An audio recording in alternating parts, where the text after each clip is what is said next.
traveller. A time traveller, an Englishman who hasn't been here for 31 years in the Antipodes in New Zealand. I come back this year after 31 years away, and I want to give you some kind of a report card of what's happened to this country and this nation after a 31-year absence. As an Englishman on the other side of the world, and I come back and see what's happened, and it's a pretty shocking story. Although not as shocking as you might imagine, because some of the things that have happened here are also happening in my country, in New Zealand. I tell you, as you walk down Queen Street in New Zealand, you're likely to see more white folks on the main street of Bangkok than you would see in Auckland. And it's a similar situation here. I'm going to call this this little talk Generation Genocide, as the white folks of this country proceed down a road of racial, cultural liquidation and evaporation and annihilation. Everyone in this particular area wants to talk about religion and politics, whether it's the Christians or the Muslims or the Jews. Quite frankly, these religions do not come from the basic soul of the European man. We're fundamentally pagans, and as far as I'm concerned, if these people are standing in my lounge discussing amongst themselves, the Jews, the Christians and the Muslims, about how I should relate to the world, the best thing they can do is go back to the desert where they came from and leave us to sort it out for ourselves, and then we can have a reasonable discussion about what sort of relationship we're going to have. But as long as we've got these people in our lounge discussing and arguing amongst themselves about how we should relate to the world, we're not going to get very far. Our pagan roots go back thousands of years, long before these Levantine pedestrians came to our shores. Now, as soon as you start talking about this sort of thing, you're going to get called the R word. And that's not revolver or reverend or religion even.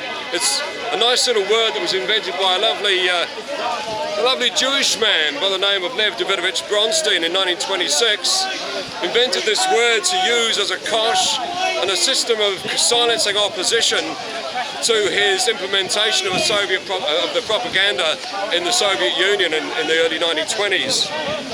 And it's incredible how they use pretty much the same ideology and the same propaganda here in London as they did in the 1920s in the Soviet Union. And the whole thing is designed to mix up the races. And you're going to get called a racist as soon as you say this, but I want to make quite clear I have nothing against anyone from any other race. This talk isn't for people from other races. I want to talk to my people and ask them what they're doing and how it is that the white European man appears to have lost his mojo in his own country.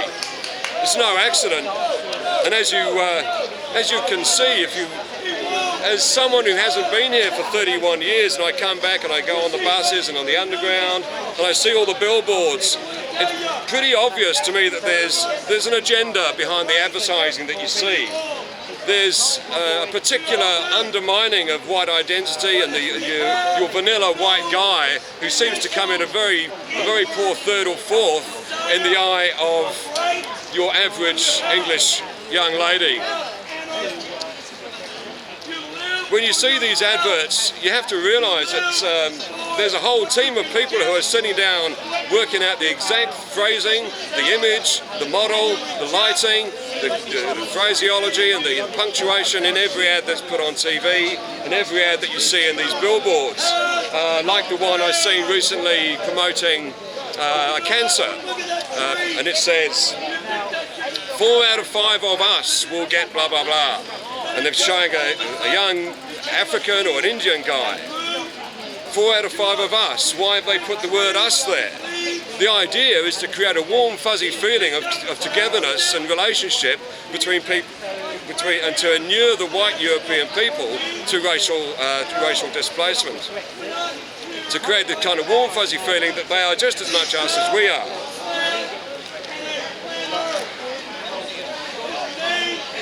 Now, why has that happened? You need look no further than the European Union, the Kalergi plan. I wonder how many people have ever heard of Richard Coudenhove Kalergi. No one's listening, no one knows, and no one really much cares. You're doing good stuff. Thank you, sir. Have you heard of Richard Coudenhove Kalergi? Yes, of course. You have. That's not many people have. But if you really want to wonder why it is that you see so many mixed race couples in this town, you really need to look no further. I'm not decrying those people, of course. People will do what they will do, and a woman will make a decision, but she doesn't make it in a vacuum.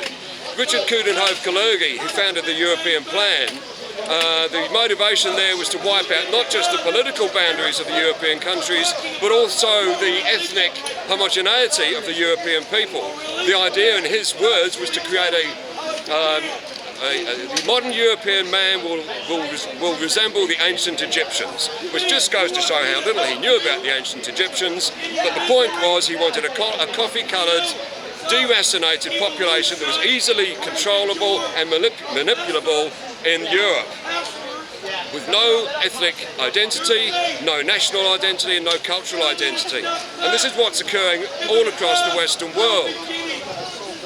So it's an ongoing plan. It's been in place for nearly 100 years now, and this is the result you see in London of today.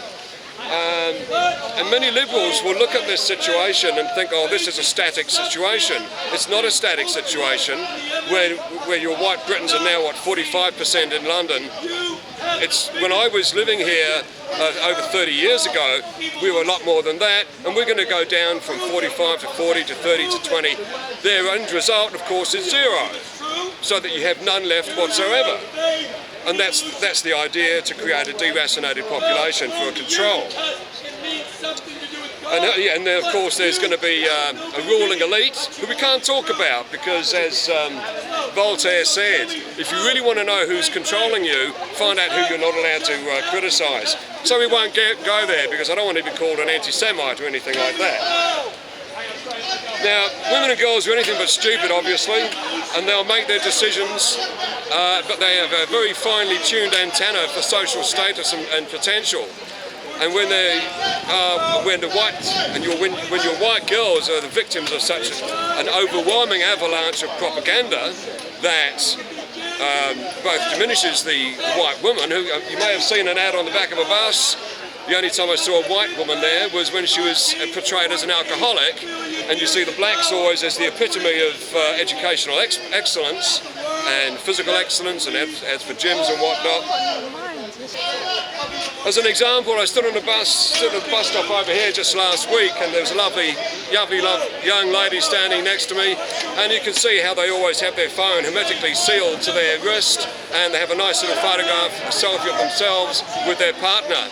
And there she was, homely English lady, blue-eyed blonde hair, standing with her partner, a very tall, dreadlocked black Jamaican.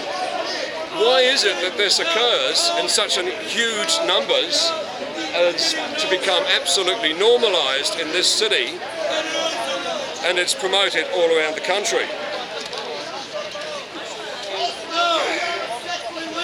But at the end of the day, it's difficult from the white man's point of view to counter the multi-generational plan to sideline, humiliate, belittle, and even demonise the role of the single white male in English society. So I want to imagine, if you can, a country and a society that actually had as leaders people who had our best interests at heart. If you can imagine that for a moment, you'd end up with a society that looked completely different. You'd have a society where, for instance, advertisements on TV and radio and in the billboards would highlight and show in a positive light young white men, rather than as being dropkicks and effeminate losers, but they'd be shown as being as successful as anybody else, and they wouldn't show white women as being alcoholics, but a society with an advertising industry that showed there was a positive influence on society. You'd also have a government, if we had a government that had our best interests at heart, that would facilitate an economic situation where a white man, any man could work a 40-hour week and support his wife and three or four children at home. This is not an unusual proposition. This is what used to occur. In New Zealand, even as late as the 60s and 70s, this is even possible then.